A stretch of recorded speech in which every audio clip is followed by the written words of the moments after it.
प्यारे भक्तों, आज की वीडियो में आप सभी जानेंगे कि साल 2024 में करवा चौथ का व्रत कब रखा जाएगा। इसके साथ ही आप सभी जानेंगे करवा चौथ व्रत से जुड़ी संपूर्ण जानकारियाँ।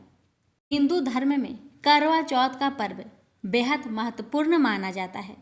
यह सुहागिन महिलाओं द्वारा अपने पति की लंबी आयु और सुखी दाम्पत्य जीवन के लिए रखे जाने वाले सबसे महत्वपूर्ण व्रतों में से एक है। इस दिन सुहागिन महिलाएं अपने पति के अच्छे स्वास्थ्य, सुखी जीवन और लंबे आयु की कामना करते हुए निर्जला उपवास रखती हैं। यह व्रत शाम को चंद्रमा को अर्घ्य देने के बाद खोला जाता है। हिंदू पंचांग के अनुसार कार्तिक मास के कृष्णा पक्ष की चतुर्थी तिथि को हर साल करवा चौथ का पर्व मनाया जाता है। इस साल कार्तिक मास में कृष्णा पक्ष की चतुर्थी तिथि का आरंभ 20 अक्टूबर 2024 को सुबह 6:46 बजे से होगा और यह अगले दिन 21 अक्टूबर 2024 को सुबह 4:16 बजे समाप्त होगी। इस व्रत की शुरुआत सरगी के साथ होती है। इस दौरान कई नियमों का पालन करना आवश्यक होता है। ऐसे में आइए जानते हैं कि सरगी खाने का सही समय क्या है और इस साल पूजा का शुभ मुहूर्त क्या रहने वाला है। इस साल करवा चौथ का व्रत 20 अक्टूबर 2024 को रखा जाएगा। करवा चौथ का व्रत शुरू होने से पहले सरगी खाने की परंपरा है और यह परंपरा घर के बड़ों के आशीर्वाद से जुड़ी है। परंपरा के अनुसार करवा चौथ व्रत में सूर्य उदय से लगभग 2 घंटे पहले तक सरगी खा सकते हैं। 20 अक्टूबर को सूर्योदय सुबह 6:25 पर होगा। ऐसे में महिलाएं इससे पहले सरगी खा ले। आइए जानते हैं क्यों खाई जाती है सरगी। करवा चौथ व्रत निराहार और निर्जला रखा जाता है। ऐसे में घर की बड़ी महिलाएं आशीर्वाद के तौर पर व्रती महिलाओं को व्रत शुरू करने से पहले सेहतमंद भोजन करवाती है ताकि व्रत के दौरान उन्हें किसी तरह की कठिनाई का सामना न करना पड़े। सरगी की रस्म में सास अपनी बहू को फल, मिठाई, मेवे, खीर और कम तली भुनी चीज़ें खिलाती है। इसे सास का बहू के लिए आशीर्वाद माना जाता है। जिन व्रतियों की सास नहीं है वह अपनी जेठानी या अपने से बड़ी महिलाओं से सरगी ले सकती हैं। पूजा का शुभ मुहूर्त रहेगा। करवा चौथ के दिन पूजा का शुभ मुहूर्त शाम 5:46 बजे से लेकर 7:02 बजे तक रहेगा। करवा चौथ के दिन चंद्रोदय का समय शाम 7:54 बजे रहेगा। इसके बाद आप चंद्र दर्शन करके अपने व्रत का पारण कर सकती हैं। अब आइए श्रवण करते हैं करवा चौथ व्रत की पावन कथा। देवी करवा अपने पति के साथ तुंगभद्रा नदी के पास रहती थी। एक दिन करवा के पति नदी में स्नान करने गए तो एक मगरमच्छ ने उनका पैर पकड़ लिया और नदी में खींचने लगा। मृत्यु करीब देखकर करवा के पति करवा को पुकारने लगे। करवा दौड़कर नदी के पास पहुंची और पति को मृत्यु के मुख में ले जाते मगर को देखा। करवा ने तुरंत एक कच्चा धागा लेकर मगरमच्छ को एक पेड़ से बांध दिया। करवा के अस्तित्व के कारण मगरमच्छ कच्चे धागे में ऐसा बंधा कि टस से मस नहीं हो पा रहा था। करवा के पति और मगरमच्छ दोनों के प्राण संकट में फंसे थे। करवा ने यमराज को पुकारा और अपने पति को जीवन दान देने और मगरमच्छ को मृत्यु दंड देने के लिए कहा। यमराज ने कहा, मैं ऐसा नहीं कर सकता क्योंकि अभी मगरमच्छ की आयु शेष है और तुम्हारे पति की आयु पूरी हो चुकी है।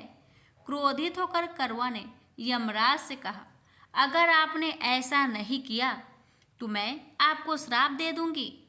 सती के श्राप से भयभीत होकर यमराज ने तुरंत मगरमच्छ को यमलोक भेज दिया और करवा के पति को जीवन दान दिया।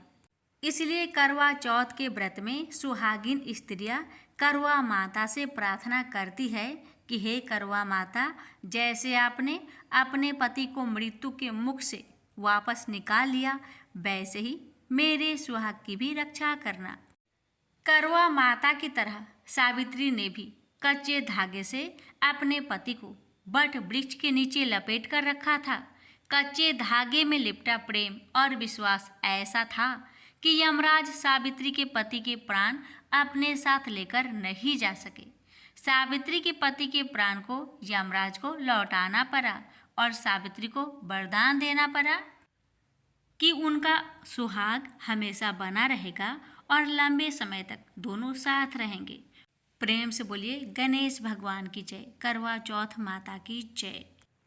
प्यारे भक्तों, अब श्रवण करें अखंड सौभाग्य प्रदान करने वाली वट सावित्री व्रत कथा।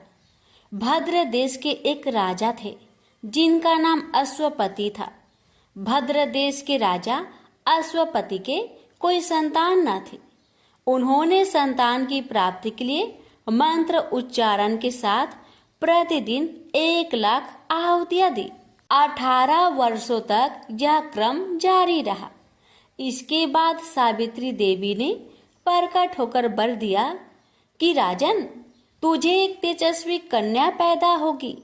सावित्री देवी की कृपा से जन्म लेने के कारण से कन्या का नाम सावित्री रखा गया।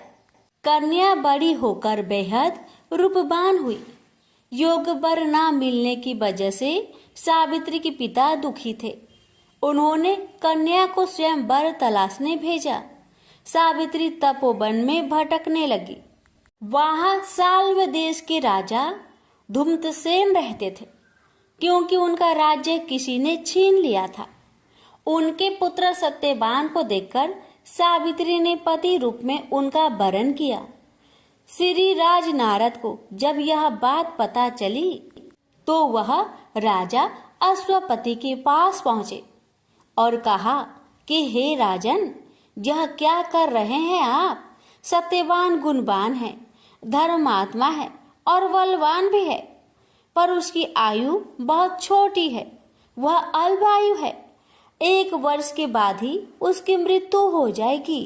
ऋषिराज नारद की बात सुनकर राजा अश्वपति घोर चिंता में डूब गए।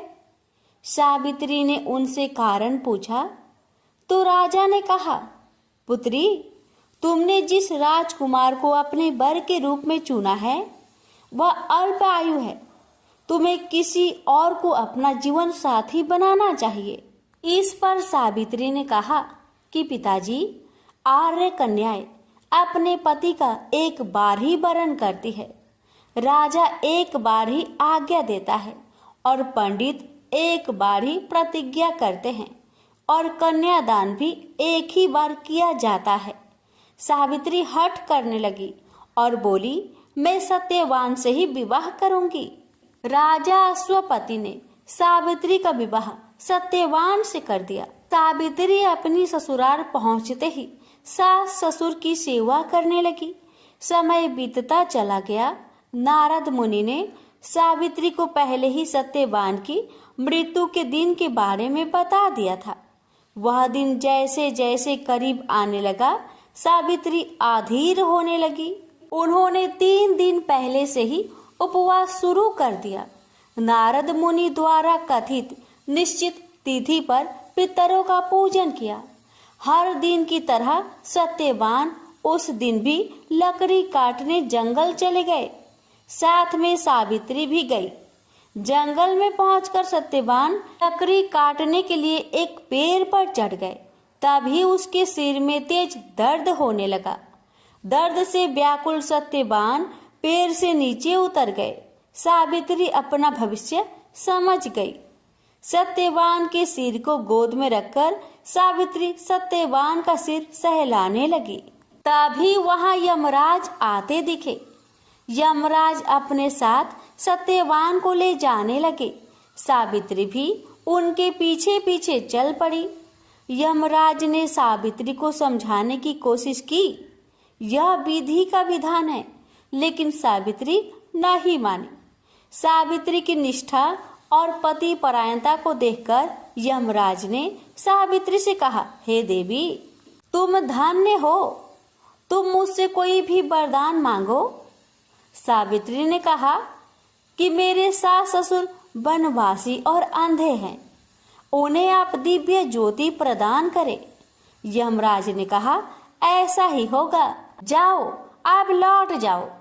लेकिन सावित्री अपने पति सत्यवान के पीछे पीछे चलती रही। यमराज ने कहा देवी तुम वापस जाओ। सावित्री ने कहा भगवान मुझे अपने पति देव के पीछे पीछे चलने में कोई परेशानी नहीं है, पति के पीछे चलना मेरा कर्तव्य है। यह सुनकर उन्होंने फिर से उसे एक और वर मांगने के लिए कहा। सावित्री बोली हमारे सास ससुर का राज्य छीन गया है, उसे पुनः वापस दिला दे। यमराज ने सावित्री को यह वरदान भी दे दिए और कहा अब तुम लौट जाओ। लेकिन सावित्री पीछे पीछे चलती रही। यमराज ने सावित्री को तीसरा वरदान मांगने को कहा। इस पर सावित्री ने 100 संतानों और सौभाग्य का वरदान मांगा। यमराज ने इसका वरदान भी सावित्री को दे दिया। सावित्री ने यमराज से कहा कि हे प्रभु मैं एक पतिव्रता पत्नी हूँ और आपने मुझे पुत्रवती होने का आशीर्वाद दिया है। यह सुनकर यमराज को सत्यवान के प्राण छोड़ने पड़े और यमराज अंतर्ध्यान हो गए और सावित्री उसी वट वृक्ष के पास आ गई जहाँ उसके पति का मृत शरीर पड़ा था।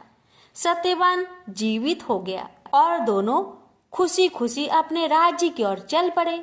दोनों जब घर पहुँचे तो देखा कि माता पिता को दिव्य ज्योति प्राप्त हो गई है। इस प्रकार सावित्री सत्यवान चिरकाल तक राज्य सुख भोगते रहे। अतः पतिव्रता सावित्री के अनुरूप ही प्रथम अपने सास ससुर का उचित पूजन करने के साथ ही अन्य विधियों को पारण करे। बट सावित्री व्रत करने और इस कथा को सुनने से उपासक के वैवाहिक जीवन या जीवन साथी की आयु पर किसी प्रकार का कोई संकट आया भी हो तो वो टल जाता है। प्रेम से बोलिए यमराज भगवान की जय, सावित्री माता की जय, सत्यवान की जय।